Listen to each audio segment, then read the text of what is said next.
এই আমার বাড়ির দাগ হচ্ছে 1103 দাগ। এই দাগে আমার শ্বশুরের যে অংশ সেই সম্পত্তি আমার শ্বশুর মারা যাওয়ার পরে তার ননদের কাছ থেকে আমার বাড়িওয়ালার কাছে উল্লেখ করে রেজিস্ট্রি করা হয়। সেইটা আমার শ্বশুরের যে অংশটা আমার বাড়িওয়ালার কাছে রেজিস্ট্রি করে সেটা উনি ভক্তকল দিতে চাচ্ছেন। উনি জোরপূর্বকভাবে পাতিল দিয়ে রেখে দেবেন।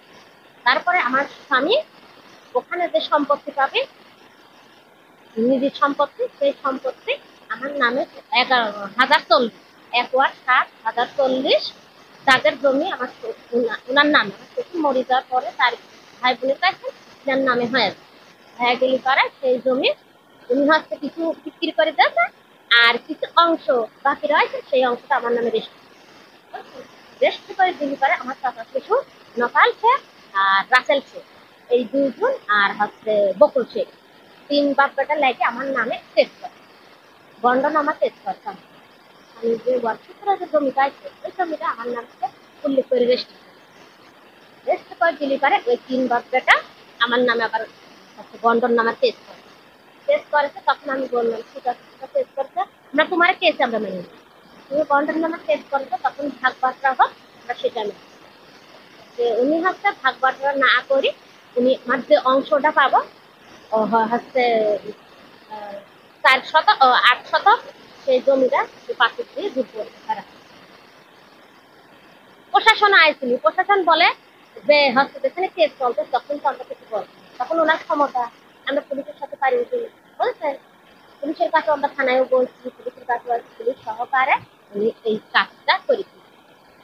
এখন আপনাদের কাছে চাচ্ছি যে আমার যে অংশটা, আমার স্বামী যে ওয়ারিশ সূত্রে যে আমাকে অংশটা দিয়ে দিয়েছে, এই অংশটা আমার কাছে বুঝে দিচ্ছে। আমার স্বামীর নামে যে এখানে যে শ্বশুর ওয়ারিশ সূত্রে তার নামে হয়েছে সেইটুক আপনারা বুঝে মস্তান দিয়ে পুলিশ দিয়ে ঘুষ মুষ দিয়ে এই জমি দখল করে রাখে পাতিল দিয়েছে, বুঝছেন।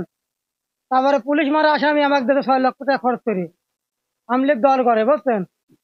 পুলিশ মারার আসামি আমাকে দিতে, আমি নদীর জীবনে যাইনি, গোসল করিনি, আর সে পুলিশ মারা আসামি 6 লক্ষ টাকা খরচ করি 6 লক্ষের লোক আমার আসামি দিয়েছে। আবার সেই দিন ওরা একটা কেস করছে আমার নামে, মৃত্যু মামলা কেস করছে এই লাপাল রাসেল লাপাল। সে হইলে আমলিগের দল করো, আমলিগের সাথে সম্পর্ক, ওর বড় একটা বড় নেতা হয় আমলিগের সব জায়গায়। পুলিশ মানে জড়িত হয়ে আছে, তো না হলে আমার নামে কেস করলে কি হবে? ও আমাদের সারে দিতে দখল দেয় না, আমার পাতিল দিতে সব কিছু বাপের সম্পত্তি পাতিল দিতে দখল দেয় না, দখল দেয় না, সে জোর করে নিয়েছে, আমলি সব থাকা জোর করে নিয়েছে না, কেউ কিছু করেনি, কেউ কথা মানে না, এই এলাকার লোক কেউ কথা মানে, সে একাই 100। আমি গরিব মানুষ, বুঝছেন, আমার খালি কেস খাই দিয়ে যাচ্ছে। আপনি কাগজ ভাই দেখেন, সব দেখেন, বড় ভাই আমাদের এই দিয়ে এটা নিচ্ছে, আমরা নিচ্ছি এটা, বড় ভাই দিচ্ছি এটা, এই তো আমি 19টি বংশের লোক একদিক আর আমি একদিক। জমি ধরেন নপাল আর ইব্রাশাকিরা দুটি হচ্ছে আপন ভাই, এক মাপের। এরা ধরো ভাই বক্রি জমি যেখানে যেটুকু রাখেছে একসাথে হয়া, তখন ধরেন অর্ধি 50-50 অংশ 2 ভাই ভাগ পাবি। সেই জায়গা ধরেন ইব্রাশাক মরি গেলে পরে তার ওয়ারিশ সাওয়ালমি তারা অংশীদার হয়ে গেল, অংশ পাবি। এখন এরা ধরেন সেরকম বোঝা টোঝে না, ধাপা চাপাই দি ধরেন ও যে রকম বুঝাই সেই রকম আছে, পুরা বুঝতে চাই।